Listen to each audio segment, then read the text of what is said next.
Okay, and welcome to episode 7. Peter can't be with us this week, but what I'm going to do for you is I'm going to follow on from episode 6, where I talked about the Cypher pattern, and I'm going to go through the rules of engagement, the setup rules for the Cypher pattern, and give you that step-by-step guide so you'll have everything that you need to know for that. So, without further ado, here we go.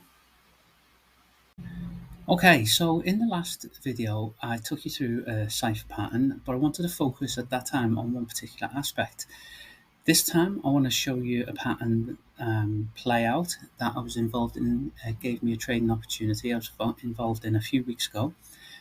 So I'm going to talk you through all the steps. All right, so just so we've got some context, what I'll do first is I'll just show you for so you can see what we're aiming for, how the pattern played out for me. It came down to about here. Okay, and then what that does is that gives us our X point and our A point. We've got our B. And sometimes the advanced pattern formations are called XABCD patterns as well. A lot of them have got their own names, individual names. You've got Cypher, Gartley, Butterfly. Okay, right. So that's what I'll be looking at, and that's what I'll be drawing out. Okay, let's just get rid of that. Right. So price action, as you know, we don't see the future there, so I'll just take us right up to this far line so we can see price action as it moved along and played out. You don't really know that you've got an impulse leg until you have confirmation, and that confirmation comes in the form of the pullback from the A to the B. So when I see a move up and then I see a move back down again, I'm starting to think, oh, could this be an X to A and an A to B? So at that point, I take out the measuring tools that we use. And what we use to identify the A to the B leg is the Fibonacci retracement tool. So the Fibonacci retracement tool, you mark from this X point level, price level, to the A level, and that draws on those Fibonacci retracements. Now what we're looking for confirmation of an A to B leg, we're looking for the price to at least touch 382, but not to close beyond the 618. Okay, so that's the B leg. The A to B leg must at least touch the 382 retracement of the X to A leg, but not close beyond the 618 retracement of the X to A leg. Okay, so I'll just draw that. So we've got our X to A, and at this point we can see we've got a confirmed A to B. Now I'm going to start looking for the B to C leg, and to find where the B to C leg completes, or the area that the C point completes, we use the Fibonacci extension tool.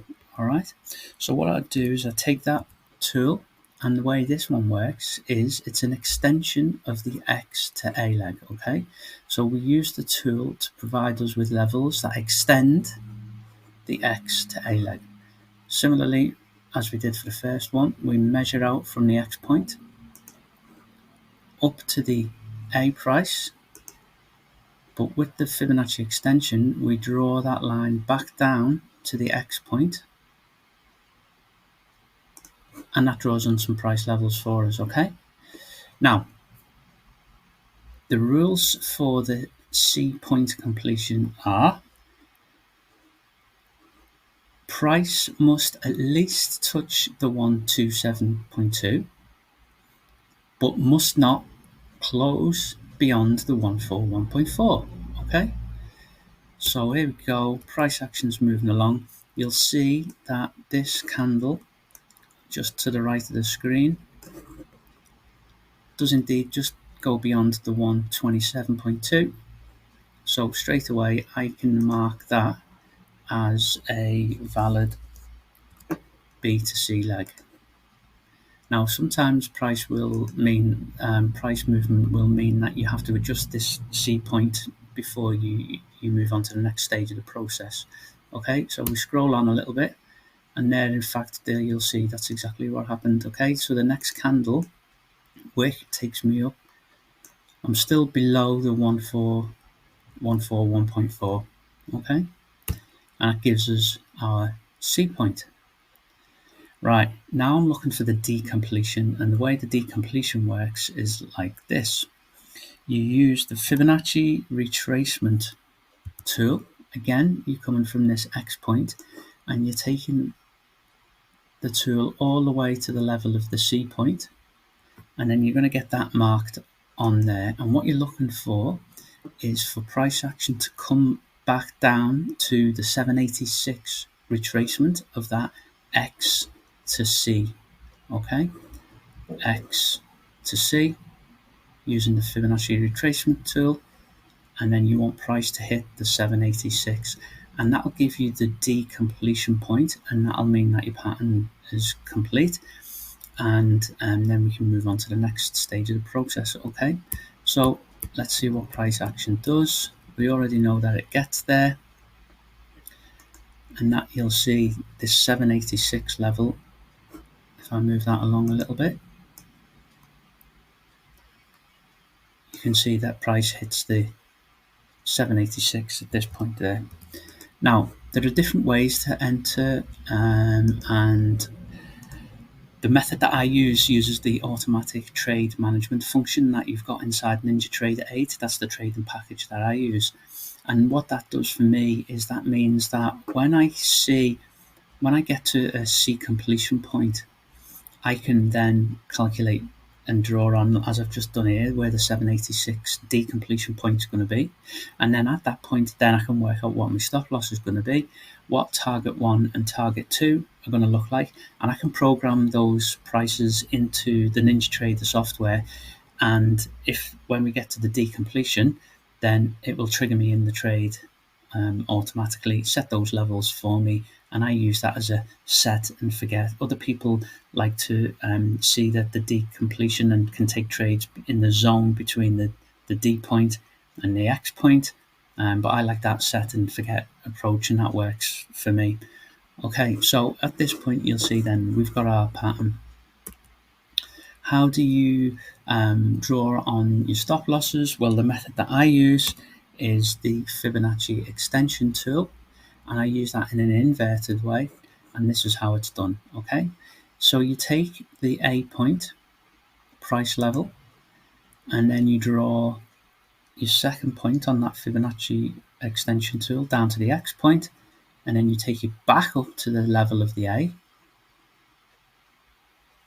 draw that on there, and then I set my stop loss at the 113 extension, and so that's what this looks like, is this. All right, okay, so stops are in, they're already for me pre-programmed in the NinjaTrader. Now, target 1, we use the Fibonacci retracement tool, and what we do is for our targets we go from the C point down to the decompletion, and target 1 is set at the 382, 38.2 retracement line. Just draw that on in green.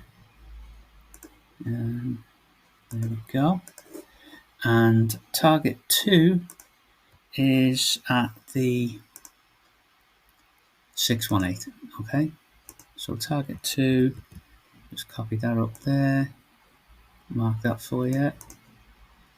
Just want to grab onto that. There we go. Target 2 is at the 618. Okay.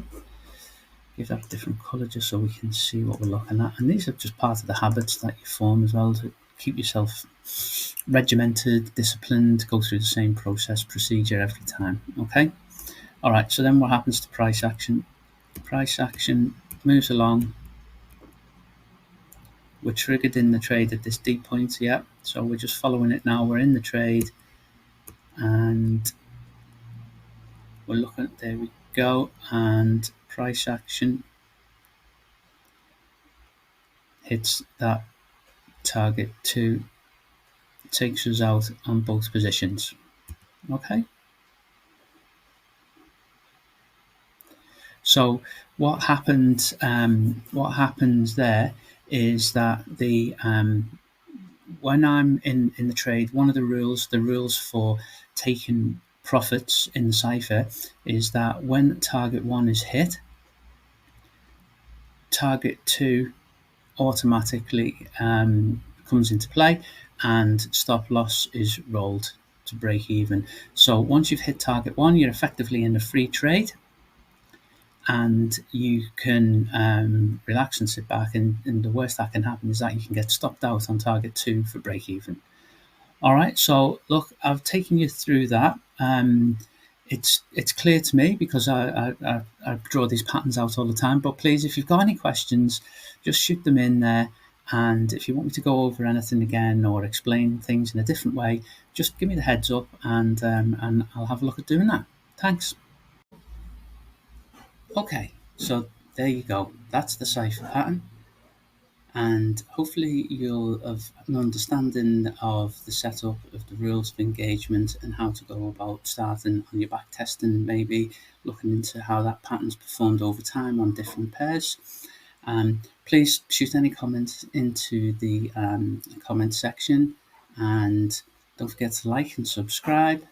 And as we like to say, please be part of that 10% of traders that 100% trades their trading plan. Thanks, and I'll see you next time.